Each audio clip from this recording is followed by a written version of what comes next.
Okay, this is chapter 14 of Two Can Keep a Secret. Chapter 14, Malcolm, Saturday, September 28th. The text from Declan comes as I'm walking against the departing crowds at Fright Farm Saturday night. In town for a few hours, don't freak out. I must text back. I'm at the scene of your alleged crime, don't freak out, but manage to restrain myself to a simple, what for, which he ignores. I stuffed the phone back in my pocket. If Declan's been paying attention to the local news, he knows about last night's pep rally turned stalker sideshow. I hope he was in New Hampshire surrounded by people when all that went down, or he's only going to make the speculation worse. Not my problem. Tonight I'm just the chauffeur collecting Ellery and Ezra after work. There was no way their grandmother was letting them walk through the woods after what happened last night. To be honest, I'm a little surprised she agreed to let me pick them up, but Ellery says closing is 2 hours past Mrs. Cochran's usual bedtime. I expect the House of Horrors to be empty, but music and laughter spill out toward me as I approach the building. The entire park was built around this house, an old Victorian at the edge of what used to be another wooded area. I've seen pictures of it before it became a theme park attraction, and it was always stately but worn-looking, as if its turrets were about to crumble, or the steps leading up to the wide porch would collapse if you stepped on them wrong. It still looks like that, but now it's all part of the atmosphere. I haven't been here since I was 10 when Declan and his friends brought me. They took off when we were halfway through, like the assholes they were, and I had to go through the rest of the house on my own. Every single room freaked me out. I had nightmares for weeks about a guy in a bloody bathtub with stumps for legs. My brother laughed when I finally stumbled out of the House of Horrors, snotty-nosed and terrified. Don't be such a wuss, Mal. None of it's real. The music gets louder as I climb the steps and turn the doorknob. It doesn't budge and there's no bell. I knock a few times, which feels weird. Like, who do they expect to answer the door at a haunted house exactly?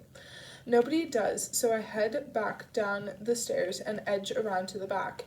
When I turn the corner, I see concrete steps leading down to a door that's wedged open with a piece of wood. I descend the stairs and push the door open. I'm in a basement room that looks like it's part dressing room, part staff room. The space is large, dimly lit, and cluttered with shelves and clothes racks. A vanity with an oversized bulb mirror is shoved to one side, its surface covered with jars and bottles. 2 cracked leather couches line the walls with a glass-topped end table between them. There's a closet-sized bathroom to the left and a half-open door in front of me that leads into a small office.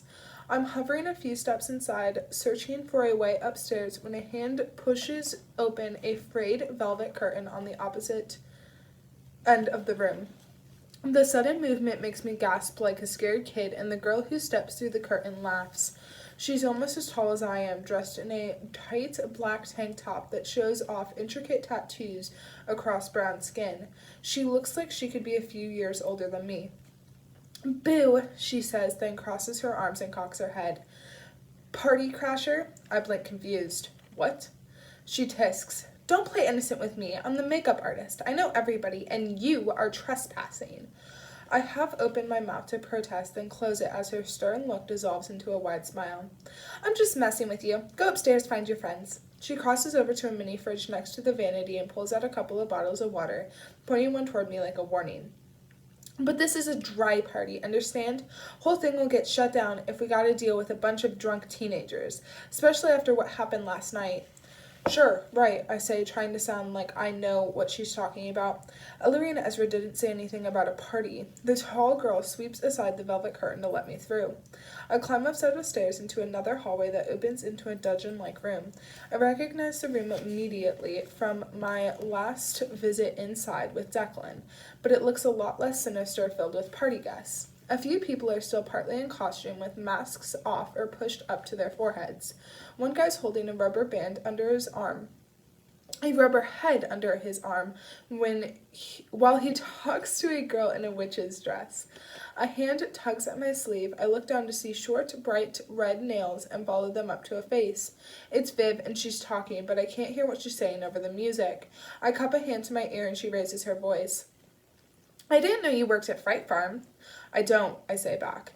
Viv frowns. She's drenched in some kind of strawberry perfume that doesn't smell bad exactly, but reminds me of something a little kid would wear. Then why did you come to the staff party? I didn't know there was a party, I answer. I'm just picking up Ellery and Ezra. Well, good timing. I've been wanting to talk to you. I eye her warily. I've seen Viv almost every week since I moved into the Nielsen's, but we've barely engaged a dozen words the entire time. Our whole relationship, if you call it that, is based on not wanting to talk to one another.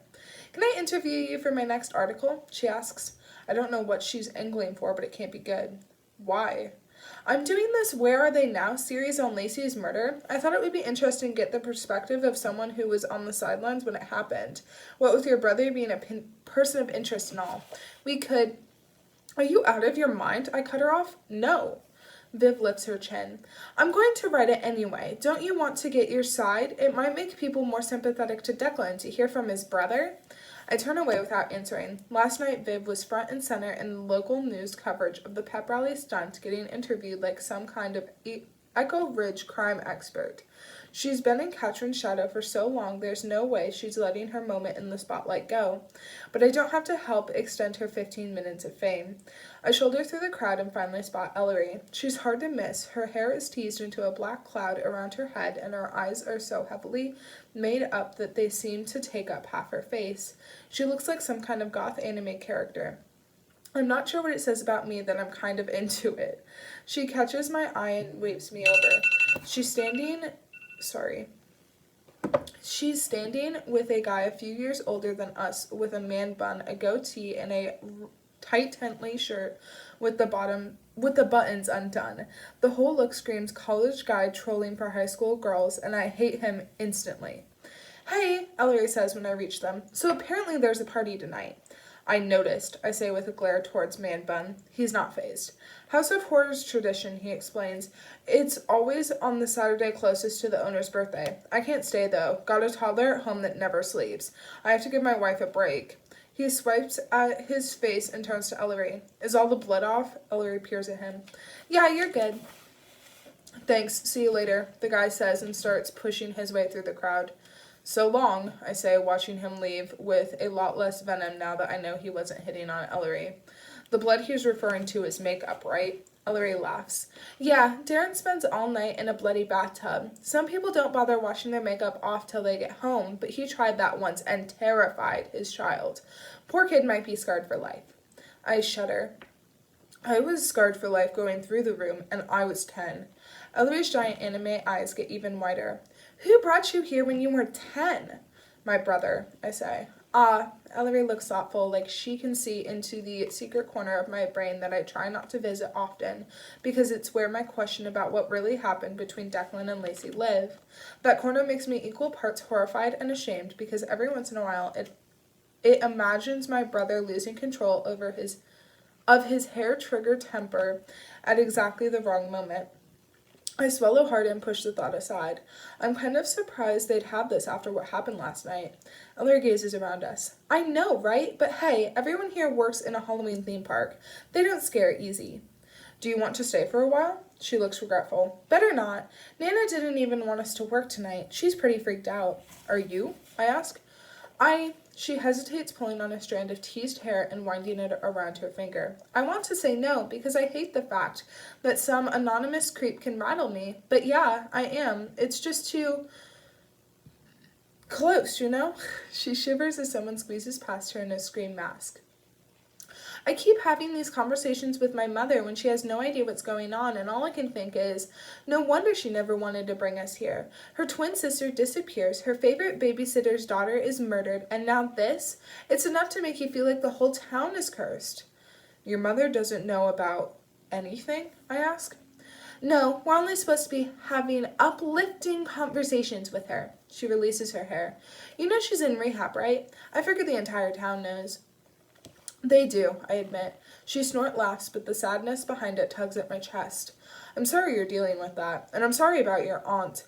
I've been meaning to tell you that. I know it all happened way before you were born, but that sucks, in a massively stating the obvious sort of way. Ellery drops her eyes. I'm pretty sure it wasn't why we wound up here. I don't think Sadie's ever dealt with it. No closure, no nothing. I didn't connect the the dots when Lacey died, but that's when things started going downhill. Must have brought bad memories too close to the surface. So it's sort of ironic that she's in the dark now, but what can you do? She raises her water bottle in a mock salute. 3 cheers to uplifting communication. Anyway, we should probably find Ezra, huh? He said he was going downstairs to get some water. We make our way out of the crowded dungeon and take the staircase down to the staff room, but there's no sign of Ezra there. It's cooler than it was upstairs, but I'm still overheated and a little thirsty. I cross over to the mini fridge and take out 2 bottles of water, putting one on the vanity and offering the other to Ellery. Thanks. She reaches out a hand, but our timing's off. I let go before she's grasped it fully, and it falls to the floor between us. When we both reach for it, we almost knock heads. Ellery laughs and puts a hand on my chest. I have it, she says, and picks it up. She straightens, and even in the dim lighting, I can see how red her cheeks are. We're so graceful, aren't we? That was my fault, I say. The whole exchange had left us standing closer than we need to be, but neither of us moves away. Bad handoff. You can see where I never made it as a football player. She smiles and tilts her head up, and holy hell, her eyes are pretty. Thanks, she murmurs, getting redder. Oh, I said that out loud. She moves a little closer, brushing against my hip, and an electric charge runs through me. Should I?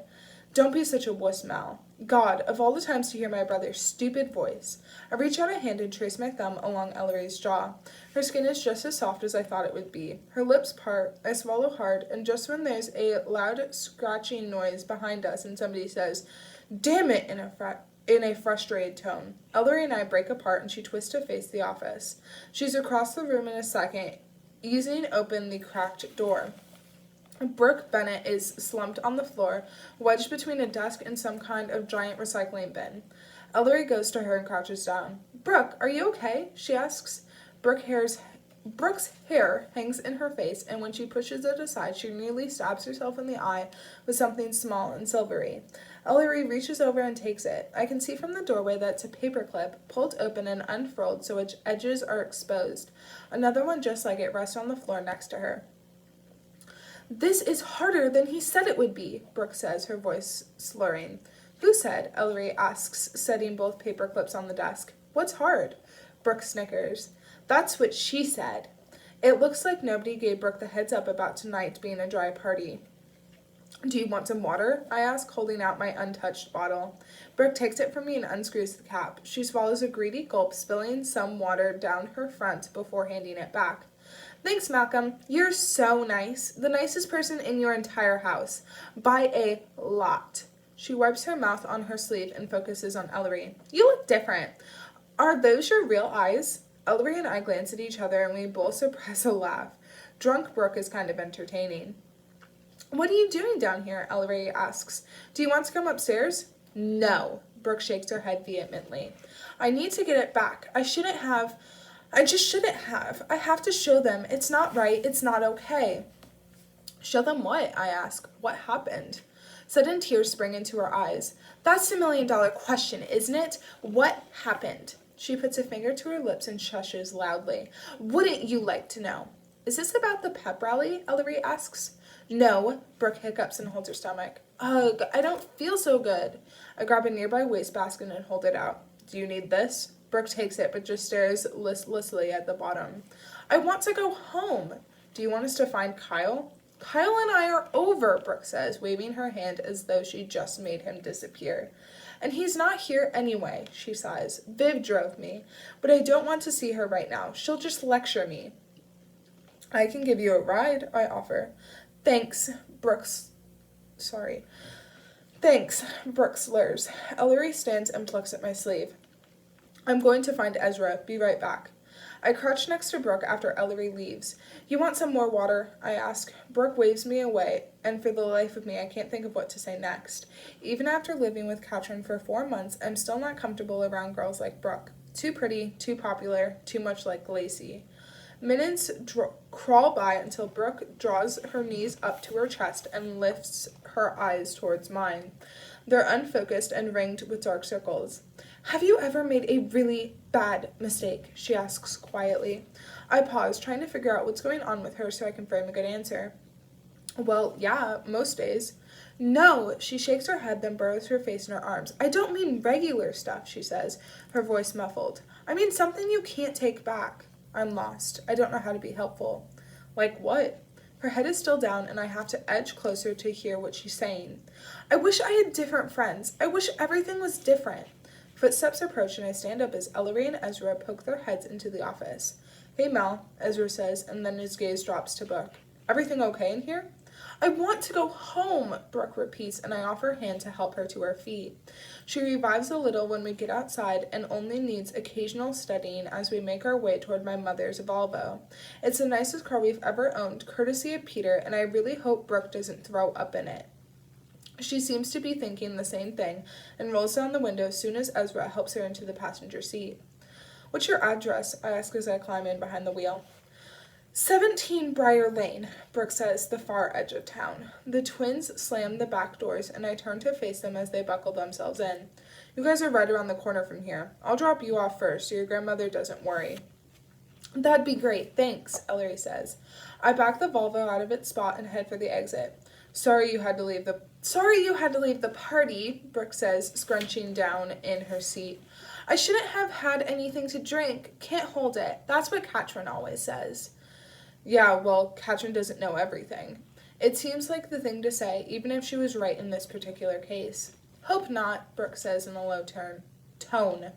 I glance at her before pulling onto the main road, but it's too dark to read her expression. It sounds like she and Katrin are fighting, which is weird. I've never seen them on the outs, but maybe because Brooke lets Katrin take the lead in everything. We weren't planning on staying anyway, I reassure her. It's a quick trip to the Cochran's house, which is dark except for a single light blazing on the front porch. Looks like Nana's asleep, Ezra says, pulling a set of keys from his pocket. I was worried she'd be waiting up. Thanks for the ride, Mal. Anytime. Ezra opens the car door and gets out, waiting in the driveway for his sister. Yeah, thanks, Malcolm, Ellery says, slinging her bag over one shoulder. Talk to you soon. Tomorrow, maybe? I blurt out, turning to face her. She pauses, her eyes questioning, and I freeze for a second. Did I imagine that I almost kissed her in the basement, or that it seemed like she wanted me to? Then I plow ahead anyway. I mean, I could call you or something, if you want me to. If you want to, talk. God, real smooth. But she gives me a full smile, dimple and all. Yeah, definitely. That sounds good. Let's talk.